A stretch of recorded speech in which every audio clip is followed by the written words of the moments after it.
Assalomu alaykum aziz qadrdonlar. 8 xona uyim bor. Utuplit bo'lmagan. Romlarim ham alyumin. Unaqangi zo'r romlardan, qimmat romlardan qo'ymaganman. Oldilarida koridorim yo'q, salafanlar qoqmaganman. Qana isitayapman? Isitishga qiynalib ketdim. Svetda, gazda isitayapman. Palon pulga tushyapti. Bitta xonam 2 millionga isiyapti. Charchadim degan akalarimizga zo'r yangilik bo'ladi. Mana shu ko'rib turgan xonadonlarning hammasini yoqadigan bo'lsalar 35 kilo ko'mir bilan rasxod 2 millionga bormayapti ekan. Hozirgi kunda 3 ta xona plus bitta hammomni isitayaptilar ekan. O'shanga 1 million 200 1 million 300 ming atrofida sarflayaptilar ekan. Bir oyga do'stlar. Svetda isitmayaptilar, gazda isitmayaptilar. Bittadan like ni bosinglar, endi umuman xavotir olishga hojat yo'q.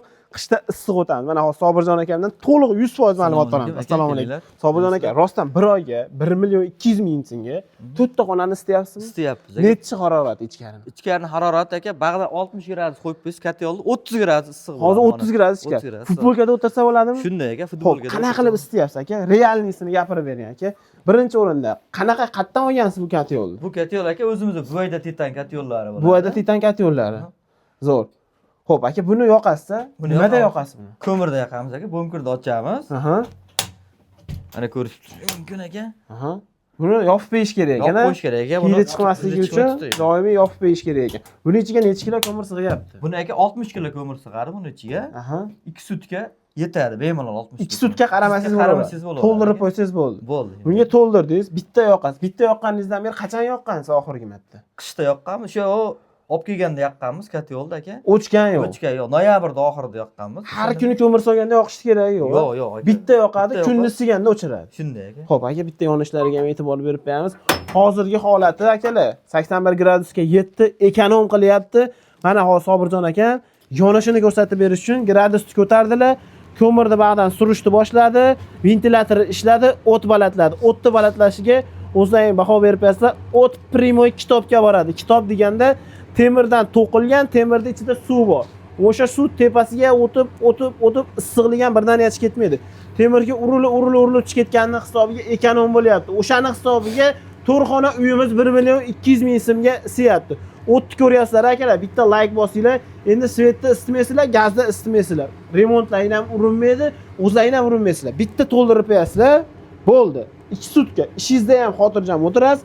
Bola chaqadan xavotiringiz bo'lmaydi, so'qati ketdimikin, kasal bo'lib qolarmikin degan narsalar bo'lmaydi. Eng katta muammolarimiz shu bo'ladi. Hammomingiz ham isaveradi, Sobirjon aka. To'g'ri aka. Xo'p, buni yopib beramiz. Xo'p. Nima sababdan aka bu rasxodi kamligining sababi nima aka buni? 1 million 200 mingga ko'pchilik ishonmaydi. Real xonadon egasiz. Shunday aka. Mana shu Buvaydada, mana shu yerda o'zingiz yashaysiz, oilangiz bilan yashaysiz. Ataylab akalar doim sexdan video qilardik, kanalimizga kirsangiz turibdi. Xonadonda egasini o'zidan so'rayapmiz. Rostdan ham shuncha rasxod qilinyaptimi?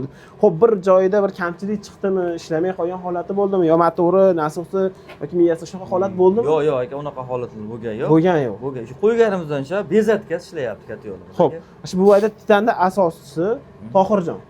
Garantiyasini berganmi? Garantiyasi bergan aka, 1 yil servis xizmati ham bergan aka. 1 yil servis xizmati, garantiyasini beriladi.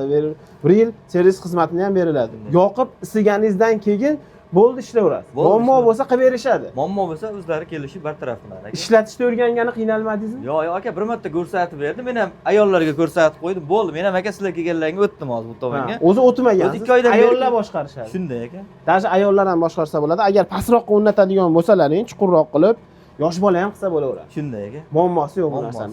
Qanchada tozalab turibsiz aka buni? Aka buni tagida naqasi bor. Kulxonasi bor. Kulxonani 2 kunda tozalab turishadi aka. Buni mana kitob oralarini ham 2 kunda qurumlab turishsa aka, effekti zo'r bo'laveradi. 2 kunda tozalab turishadi. 2 kunda tozalab turishadi aka. Zo'r. Mana shu yerda zo'r gap aytdingiz aka. Men hozir tavsiya qilmoqchi edim obunachilarga. Juda ko'pchilik bir oylab tozalamasdan ko'mir rasxodim ko'payib ketdi deb turaverar ekan. Sababi primo temirga urmagandan keyin issiq, suvda ishish qiyin bo'ladi-ku. Ot tozalasangiz temirga uradi. Issiqlik temirga o'tadi, temirdan suvga o'tadi. O'shaning hisobiga ekonom bo'ladi. Akalar, agar sizlarda ham kat yo'l bo'ladigan bo'lsa yoki kelajakda kat yo'l qo'ymoqchi bo'ladigan bo'lsalaring, birinchi o'rinda mana shu pasini, tevasini har kuni 2 kunda bir tozalab tursalaring, effektini olasizlar. Mana akamiz aytadilar, 1 million 200 ming 30 kilo ko'mir bilan chiqyapman. Bir sutkaga 24 soatga. Sizlar ham shunaqa ekonom bo'lishini xohlasangiz, tez-tez tozalab turing. Endi ko'mirim ekonom bo'lib ketdi, nima bo'lib ketdi? 60 kilo bo'lib ketdi, 50 kilo bo'lib ketdi. Tozalamaganingizdan keyin shunaqa ko'tarilib ketadi. U o'zingizga bog'liq bo'ladi. Xo'p, necha pul olgansiz aka buni? $1300 ga olganmiz aka. 1000 300 kvadratli katta yo'limiz. $1300 olgansiz. Akalar buni 100 kvadratligi ham bor, 200-300ligi ham bor. 300ligini olib qo'ysangiz, rasxoti unaqa katta bo'lib ketmaydi, to'g'rimi aka? 300 kvadratli rasxotini qilmaydi-da, to'g'rimi? Ha, shunday. Ha? O'sha xonangizga yarasha rasxot qiladi. Hozir 30 kilo bo'layotgan bo'lsa, qolgan xonalarni qo'shsangiz 35-40 kilo bo'ladi. 7 xona, 8 xonani yoqadigan bo'lsangiz, ozroq qo'shiladi. 3 xonami 3 xonaga rasxot qo'yiladi. Shunday. Aka, mamnunmisiz katta yo'ldan? Aka, men katta yo'ldan mamnunmiz. Xudo xolasa katta yo'llarimiz zo'r. Nomer 1 katta yo'l ekan. Voyda Titan. Oldin nimada istayapsiz? Oldin aka pechkada isitganmiz, jaydari o'zimiz. Necha kilo ko'mir yoqardingiz pechkada? Aka 1 yilda o'sha 2 tonna ko'mir yoqardik, o'tin yoqardik. Unga aka bir 2 mirovoy bir oyda. Bir oyda. Xullas qishda aka bir 5 million rasxot qilardik-da, bitta xona, ikkita xonaga-da. Ikkita xonaga. Hozir 4 ta xona. 4 ta xona hammomlar bilan 1 million 200 ming bir oyda. shunday aka. Yutadimi? O'zini puli chiqib ketadi. O'zini puli chiqib Bepul yoqib ketadi, shu katta yo'l, Shunday. Zo'r. Akalar bittadan laykni bosamiz. Pastga sexini, zavodini raqamini qo'yib qo'yaman. Primoy olasizlar. Nima do'kondan emas, ikkinchi qo'ldan emas, ishlab chiqaruvchi o'zidan Tohirjon nomlari 10-17 raqamini qo'yib qo'yaman. Undan tashqari yana yordamchilarning nomeri bor. Primoy aloqaga chiqib qilsalar, O'zbekiston bo'ylab dastavka qilib berishadi. Xohlagan joylarga olib borib, tavsiyalarni qilib o'rnatib, yo'riqnomalarni ko'rsatishadi. Aloqaga chiqinglar, layk bosib obuna bo'linglar.